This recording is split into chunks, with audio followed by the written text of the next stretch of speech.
16 பெற்று பெருவாழ் வாழுங்க சொன்னார்கள். ஆனா முன்பெல்லாம் இந்த வாழ்த்தை சொல்லிட்டு இருந்தோம். இப்ப யாரும் சொல்றது இல்லை. ஏன்னா அது தவறாக புரிந்து கொண்டு மணமக்கள் குழந்தைகளை பெற்றுக் கொள்ளக்கூடாது என்பதற்காகத்தான் அதை யாரும் இப்போ சொல்ல தயங்குகிறார்கள். உள்ளபடியே 16 பெற்று பெருவாழ்வு என்று சொன்னால் 16 குழந்தைகள் அல்ல, 16 செல்வங்கள்.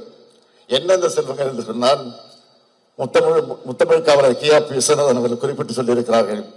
16 செல்வங்களை பற்றி சொல்லுகிறார். மாடு, மனை, மனைவி, மக்கள், கல்வி, கேள்வி, அறிவு, ஒழுக்கம், நிலம், நீர், வயது, வாகனம், பொருள், போகம், புகழ். இதான் 16 செல்வங்கள். அந்த 16 செல்வங்களை பெற்று மணமக்கள் வாழ வேண்டிய நட்பிலே தான் இங்கே உச்ச நீதிமன்ற நீதியரசர் சொல்லியிருக்கிறார். தவிர இதை தவறாக புரிந்து கொண்டு நம்முடைய மணமக்கள் அதில் ஈடுபட்டு விடக்கூடாதுன்னு நான் தெரிவித்துக் கொள்கிறேன். இப்போது குழந்தைகள் அதிகம் பெறுவது நல்ல நிலை இன்றைக்கு உருவாகி இருக்கிறது.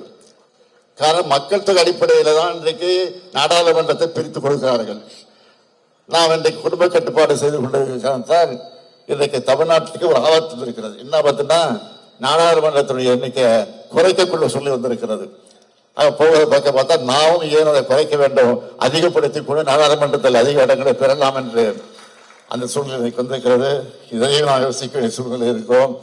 ஆக எது எப்படி இருந்தாலும் நம்முடைய மணமக்கள் வாழ்க்கையில எல்லா சிறப்புகளையும் பெற்று புரட்சி கவிஞர் பாரதிதாசன் எடுத்து சொல்லியிருக்கக்கூடிய வீட்டிற்கு விளக்காய் நாட்டிற்கு தொண்டர்களாய் வாழுங்கள் வாழுங்கள் வாழுங்கள் என்று வாழ்த்தி விட்டு வருகிறேன். நன்றி, வணக்கம்.